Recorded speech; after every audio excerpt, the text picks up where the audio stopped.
This is the May 23 edition of Commodity Week.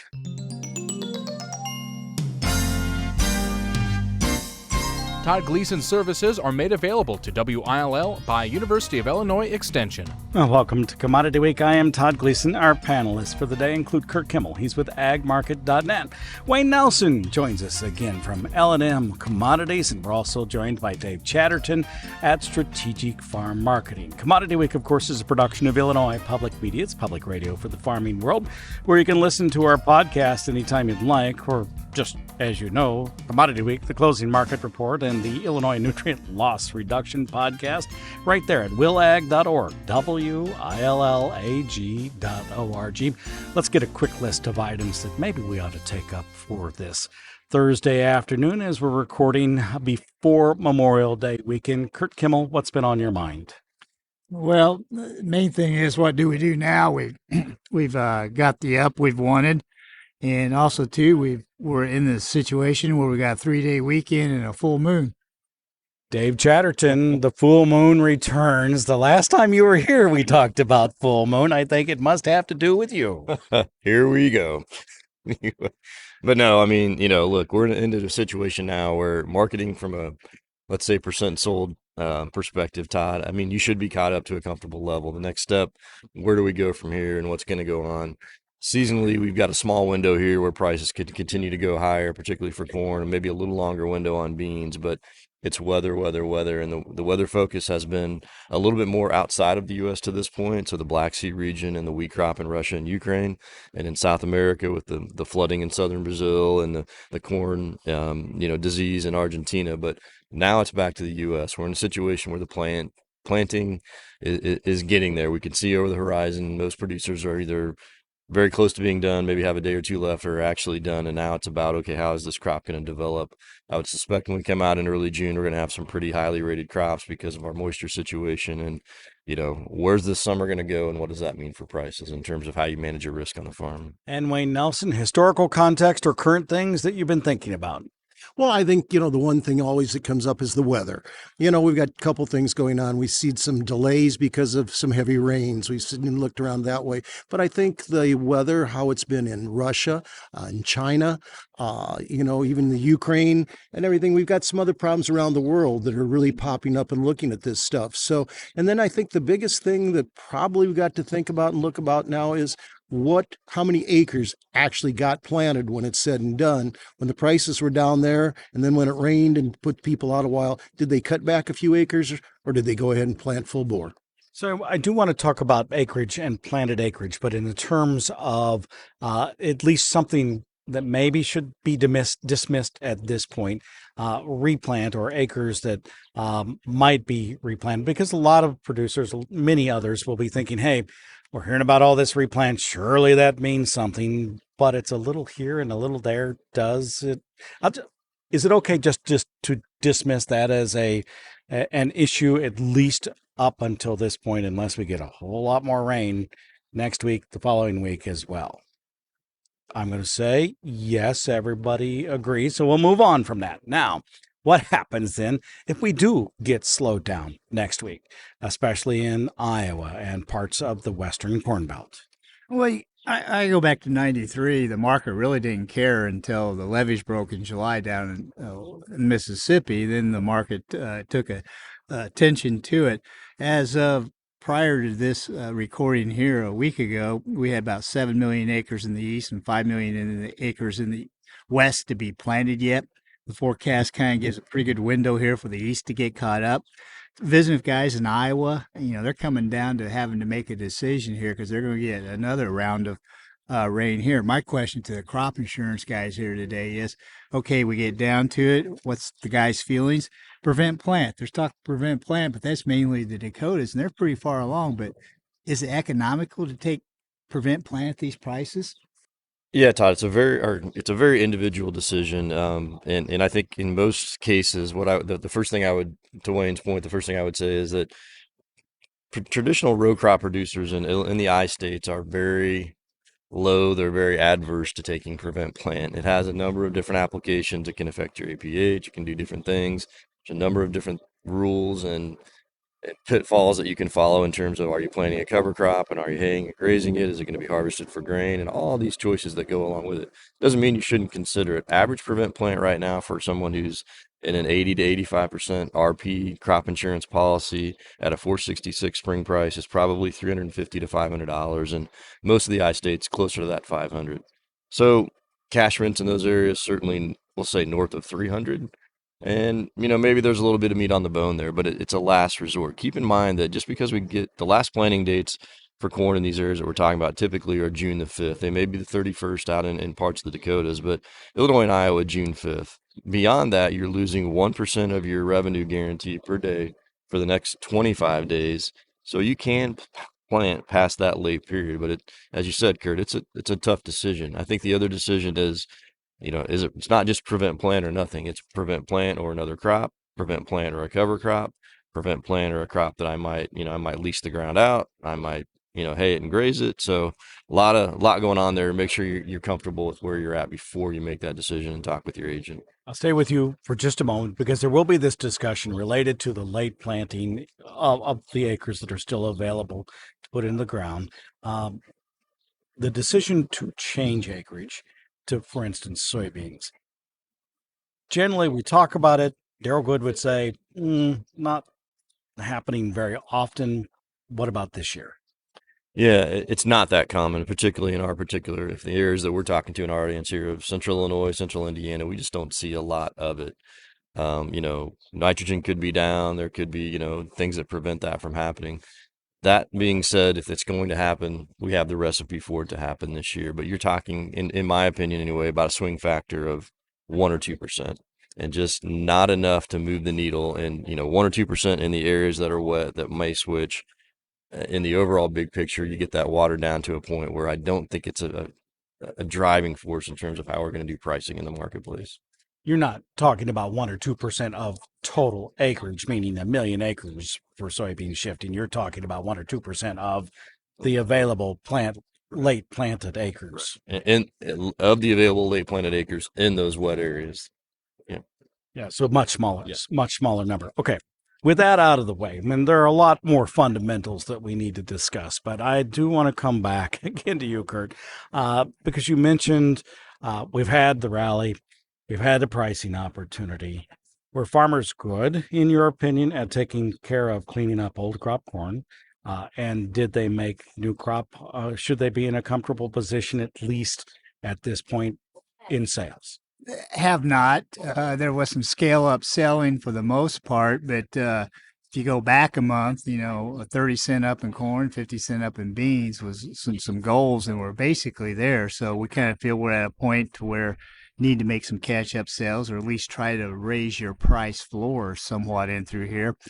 3-day weekend, we'll come back here and see which way the wind's blowing. But for the most part, next upside targets is going to be 5.03 in the D's corn, and there's 12.45, 12.50 in the November soybeans. But it's important to stay focused in through here because this is the spring rally we've been waiting for. Well, Todd, the 200-day moving average is 493. The 50 and 100-day or the 100 and 200-day moving average has been used by a lot of the funds now, and they really watch that. And I think that that 493 has a chance. The 513 is out there like that, but I'd start selling at that 492 area myself. I think that's close enough to $5, and I think that's something that when the year comes around to an end, that's probably going to be a good price. You talked about the acres going out and not planting. Farmers like to farm. They don't like to look at an empty field out there. They don't want to do that. If they have a chance, they're going to plant a crop 95% of the time, even if it is late and going on like that. But like I say, right now, I think that we should have some sales made here because full moons generally do not good things. Curt has the almanac. I had full moon chart, and basically they generally don't do good things. I think that there should be some sales made here, and then I think that your next increment should be sold at the 200-day moving average or just below it before it gets there. Let me put it in a different context. Full moons, Memorial Day, seasonals. What do they mean at this point? Well, I can't tell you anything about the moon. I'm going to stay away from that one. But I can tell you that seasonals are based on historical price action, right? Every year is different. Any year can be, can go outside the norm, if you will, Todd. But if you go back and you look at, the way I would view it, I look at a 5-year seasonal on December corn, a 10-year seasonal on December corn, and a 15-year seasonal on December corn. If you're going to play the odds, so to speak, the odds would tell you that by the middle of June, the odds quickly turn against you in terms of continuing to rally the corn market. So go back to that marketing question, and you've had more like a 45, almost 50 cent rally from the lows in corn. You need to be, you should have been selling into that. And we've seen our customers have gotten caught up to a point where they're comfortable, have offers above the market. To Wayne's point, if we get into that 495, 493, 498, slightly $5 plus area, be ready to do that. But when you look at the combination of funds having reduced this very large short across the board to some very manageable levels, doesn't nothing to say here they can't go long, but I don't think we have the weather or the fundamental recipe to make that happen at the moment. So from a timing perspective, the closer we're getting to that mid-June point, and I'm talking about corn in this case, it's more like mid-July for beans, the more aggressive you're going to have to be with those offers. And I think you need to have a plan and be ready to pull the trigger and, have the selling machine shouldn't be in park. It should be in drive. Maybe your foot's on the brake right now, but you have to be ready. Standing offers, but not standing offers that you pull. Cancels if close. Yeah, it's pretty popular. Only if the moon circles the right way. It says. It's which way the moon node is on the full moon. So yeah, we'll dig in that. But the simplest thing is, if you could have a $12 floor on beans, but have the option to sell at 13 if it would go up, you can't beat that. Same thing on corn, a 480, 490 price floor. If it goes to 550, you have the option or the ability to go ahead and have an open position here to be able to make those sales. It didn't get any better than that. Keep it simple. How do you do that? Basically, you put price floors in, and it's putting a put option underneath you, and that leaves your upside open. It's kind of hard to pull the trigger on cash sales aggressively here when you just now mainly got the crop in the ground. I know guys feel more comfortable about marketing now since the crop's in the ground and up. So the key is to have the floor. You're better off than the spring price by quite a bit through here. So the bottom line is, in past history, is try to improve your bottom line. I swear I thought he was going to say call 1-800. Well, there you go. Well, Kurt's right. I mean, basically, we had the opportunity earlier in the year to put some good puts underneath this market, and it was pretty sick about a couple months ago. And I'll tell you what, they've had a nice rally in here. We've come back. We said if we got to these levels, we'd be happy. The one thing that farmers are telling me, and they talk to them, is, it's still $2-3 less than last year, and I didn't make much money when we totaled everything out last year. So with the cost of all this machinery, we talked about you can plant 350 acres in an afternoon with these new speedy planters. We talked about everything that way, but all that's money. And I think that farmers are going to have a lot tighter budget to work with this year. And I think they need to say, we got to get through this year. Well, we get through this, we'll get through the election, we'll see what's going to happen. But I mean, right now, we've got rains in a lot of areas, we've lost nitrogen. Is that a little thing that's going to cut back on their yields? We've got weather that's come up. Iowa, if you're through the tornado alley out there, they're not thinking about replant, they're thinking about where am I going to sleep tonight? So, I mean, I think that all along the way here, we scale in some sales here. Sell a call above the market where you're willing to do that to pay for something. I mean, if you're willing to sell 550 corn, sell a 550 call. I mean, if the worst case scenario is it's in the money and you got that paid and you got money for it. So think about doing some of that now, even if you don't want to sell anything right here. There are some issues fundamentally that we need to discuss related to trade.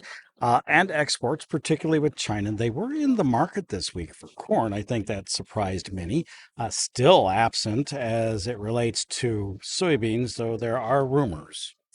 Yeah, we did get rumors this week that China had bought anywhere between 2 and 6 cargoes of U.S. beans, and that would be a very welcome sign, Todd, particularly at this point of the year when Brazil typically owns the market. I think we haven't had confirmation of that from the USDA. I think the trade is concerned that China at this point has zero, not 1 metric ton of soybeans on the books with the U.S. for new crop. And that's very unusual for this time of year. I mean, it pales in by comparison to measure to previous years. But what I do like and where I do see the potential is, there's a big debate going on about what's the actual size of that South American crop, particularly in Brazil, and very wide range between CONAB and the USDA, or the private industry and the USDA. But we're seeing, I think the best reflection of that is we're seeing the basis levels and the export offers in Brazil rise dramatically. They're over $1. At one point, at the same time last year, they were $1.60 a bushel cheaper than we were at this point in the year. Right now, they're 4 cents cheaper than we are. So we've closed that gap as those prices are rallied. And it tells me that their crop probably isn't as big as what they anticipated. And we do have that window. Now, China, I don't think politically they want to buy from the U.S. We had the Taiwan exercises this week. We've got Biden talking about tariffs, all the normal things that we're poking the bear. It's an election year. There's going to be a lot of tough talk. China and Russia recently signed a new pact of agreement to basically, I would say, battle the West, if you will. And so there's a lot of politics that go into that. But sooner or later, it looks like we're going to maybe have an opening to sell some beans that we didn't think we'd get to sell here because of the size of what the ultimate size of that South American crop will be. That'll have its day and have its say, but it'll have it within the context of what does our growing crop look like, and what do those new crop fundamentals look like they're going to land.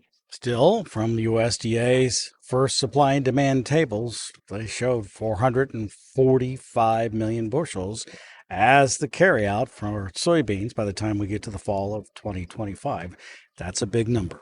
It's a very big number, and I think that goes to what we've been talking about here. And to maybe paraphrase what Wayne said, it's a period where, unfortunately, we have to be defensive in tone of our marketing. This isn't the year where we're looking for those huge margins. We're trying to survive. We're trying to get by. We're trying to pay the bills and maybe keep our equity together and move forward and look for, a more cyclically opportunistic time. So, let's say we get an additional 50 million from exports from China, and that carryout drops closer to 400. That's still a very heavy stocks to use ratio in terms of historical pricing. That's $10 beans in terms of putting a number on paper. I'm not saying we go to $10, but that's the weight that the market has to overcome to sustain that rally. And I think that's that timing that I mentioned earlier in the show is, you may not want to sell when your crop's just starting to grow.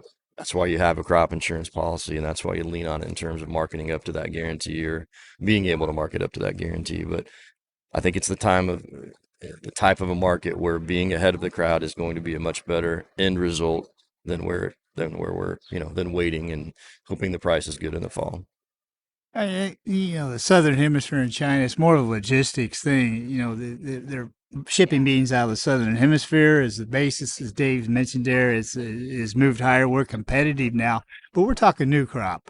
There's not enough time to purchase old crop and have it shipped.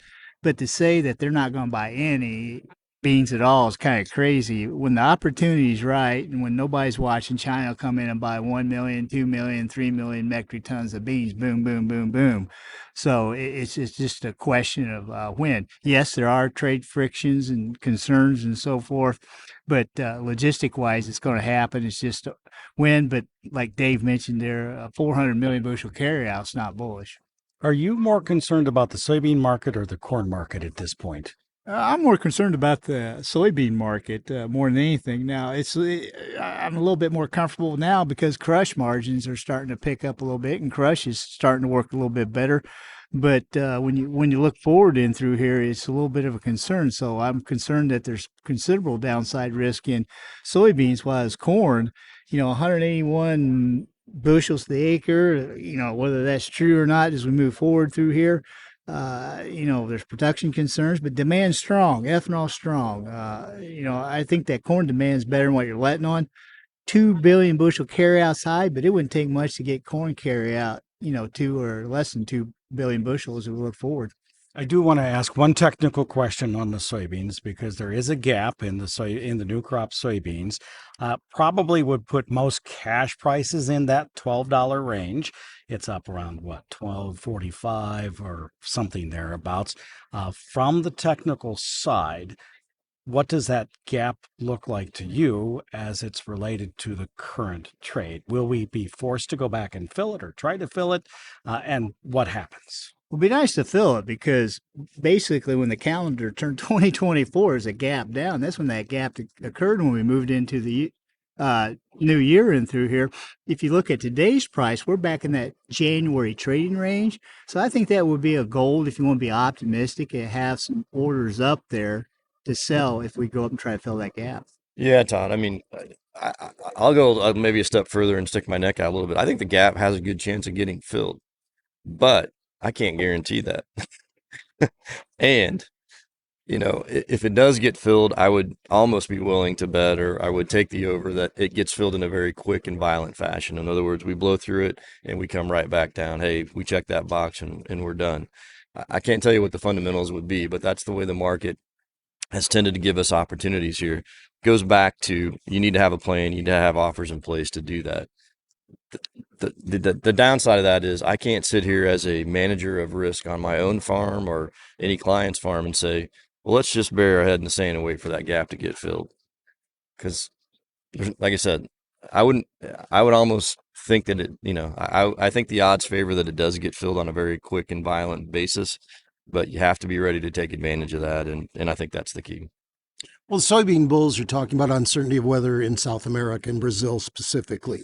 They're talking the agri-consults dropped to 10% from last year, going on that way. So there is talk of that there's going to be a force that could take and move sun up there. There's talk of the Fibonacci number that could take us to 1313 with a 61.8% retracement. So there is stuff that takes us up to that range. But okay, that's a $13 one like that. Let's sell a 1350 call. We have not talked about wheat yet, though that's been the mover in this market to this point. And it appears that it may stay that way for a while. Large part of this is because the bulk of the wheat on the planet, while it's grown everywhere and every month of the year, is grown in the northern hemisphere. Yeah, I mean, wheat's been the leader on the way up and could potentially be the leader on the way down. And it's a volatile trade. I mean, wheat's a wicked, what. And having said that, I mean, you've had opportunities here to really get yourself in a better position if you have for 24 wheat, well into the sevens. You've had the opportunity to do that on 25 wheat. And when we're talking, all of a sudden, we had a crop tour in Illinois the other day that put the wheat yield close to 100 bushels an acre. You do the math on $7 wheat at $700 an acre, plus a double crop beans that you have virtually no input costs in, or very minimal input costs. And those numbers work. So, I mean, if you're looking to manage risk and try and put some stability and some profitability under your operation, not everyone in Central Illinois obviously grows wheat, but in Southern Illinois and a big portion of Indiana and in Northeast Missouri, where I have a number of clients, it's a big deal, and it's something that you need to be paying attention to. The crop budgets that Gary Schnitke has put together year in and year out, along with Nick Paulson, the rest of the farmdoc team, have long shown in years where the markets are not the best that sometimes wheat-soybean mix really does lead, especially in southern Illinois. How do you view the wheat market as it relates to leading the marketplace, and can it lead to the upside as it has for very long, and what happens when it turns? Well, you trade wheat, you sleep in the streets, and that's an old lesson a lot of people have learned. But yeah, it's been a dynamic market. Full moon high, it tops in. But yeah, we had some reversals down through here. We'll see if it follows through. Sometimes it takes 3 or 4 technical reversals to get the trend to change. When you look at the wheat corn spread, we're at some wide levels in here. That's probably run its course. But Dave's right. These guys that raise wheat they're just drooling with the mouth to get in to cut wheat, because wheat has a ton of potential here if they don't get some hail on it. So fundamentally, that's what we're looking at here in the U.S. Also, fundamentally here in the U.S., we got a big wheat crop and this big carry on the board. I think you're going to have a lot of these elevators buy wheat and hedge it, and you might have some storage issues in some locations because they got wheat in the bins this fall and the year after instead of making room for corn. But I think the underlying fundamental concern was Russia making a little bit more headway in Ukraine. man, the fear is or concern is that if they keep moving in through there, things could escalate. Also, to the Russian and Ukrainian wheat crop frost freeze. I know guys have had their wheat crop froze, it's black, dead, and it comes back and still does something. So a little weather concern on that, but we'll see if it still runs the same course here as we move into next week. Wheat as dry as it can be in areas of Russia, 35 days at this point, and moving into eastern Ukraine as well, much like Putin's troops again. So we'll see how that plays out. The marketplace has been concerned, I think, on both of those fronts. What's happening in the Black Sea related to the war between Russia and Ukraine, along with the dry weather conditions and the frost in those southern Russian growing regions. From your experience with wheat on the world marketplace, what difference does it really make in the United States related to other coarse grains, corn in particular? Well, last year we saw Russia cap the feed grain market in wheat whenever they wanted to. They lowered the price, they sold it, they interfered with lots of other exports from different countries for different things. There's talk out there that Russia might restrict their wheat exports for this next year. There's talk that the weather in Russia, China, Ukraine, Kazakhstan, and Australia might limit their wheat production. Wheat feeds the world. I mean, basically along the way, that is the protein that feeds most of the rest of the world. We don't look at it that way in the U.S., but the rest of the world really does. Now, I think that if wheat is short in the rest of the world, even if we have a good crop here, we're going to see products going to go up. We're going to have something to say, look, they're going to come, they're going to want protein of some sort. So I think that that's the good chance if they do have problems with it. If they're not out there saying, hey, I'll sell you wheat $50 a ton cheaper than you can buy corn in the U.S., it's a good thing for us. Yeah, Todd. I mean, I would say the world's not going to run out of wheat at this particular point, but what has happened with the losses in Russia, and those whisper numbers are below 80 million metric tons. If you're a corn and bean farmer in central Illinois or Indiana, I think the way you want to look at that is it's helping raise the floor on our row crop markets. Okay, it's helping support those row crop markets, particularly the corn wheat relationship and the feed demand and the things that are going on. And so, look, we've been the benefactor of a smaller crop in South America, a smaller crop in Europe and the Black Sea, all helping to support our corn and bean markets. And we needed that. We were at some levels that were definitely in the red on a per acre basis. We're now back to a level where we're not excited or we're not gonna, shoot the moon, but hey, we're at a level where we can make a little bit of money here. And I think that underlying support will stay with us the balance of the year. I mean, when you look at the export market, hard red wheat is not in a position to compete with Russian exports even today, or even if they go another $2 or $4 or $5 higher. Soft red wheat is. And that's very helpful here in the Midwest. And I think, again, it goes back to that double crop situation where, you have to put a pencil to that, and it makes sense in a lot of areas. I don't usually put all of you on the spot as much as I'm about to. Normally, a farmer will have some old crop gambling stocks left, and then they have new crop corn and soybeans to sell, a wheat crop if they raise it. So the question at this point is they still have corn to sell, probably more than gambling stocks. They have new crop corn to sell, probably sold fewer bushels than they normally would have. And I suspect the same is true for soybeans. So of those three, old crop corn, and new crop soybeans, it's really hard to sell one crop, harder to sell two crops, even worse to try to sell three at the same time. How do they manage that? And in what order should they take it? And I guess, where do we all stand? You got a lot of moving parts there, and each individual is different. I mean, for the most part, the mentality is right now is they're tight holders. They're a little bit more comfortable selling because they got the crop in the field. But I think it's going to take a phone call from the elevator on August 30th, say, do you want to pay another in charge or not, to shake it loose.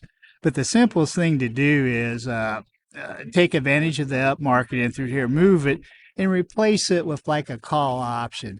That way, if we turn hot and dry, if that Mexican, we don't see that Mexican on the drought monitor, but if you look Mexico's drought monitor, If that thing moves straight up north and takes a right, we have a whole different ballgame, but that might not happen until August. So move it, replace it, because how many commodity funds are going to call you up and say, I want to buy your corn and beans? They'll buy it on the boards. So the basis will widen out. So I think you move the cash grain, replace it. You're in position here. If things do catch on fire later on, you can recoup some more money to the upside.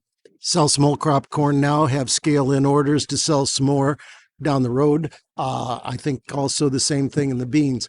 I think that we're going to look ahead here, and it's like you said, it's going to be hard to tell them to sell everything.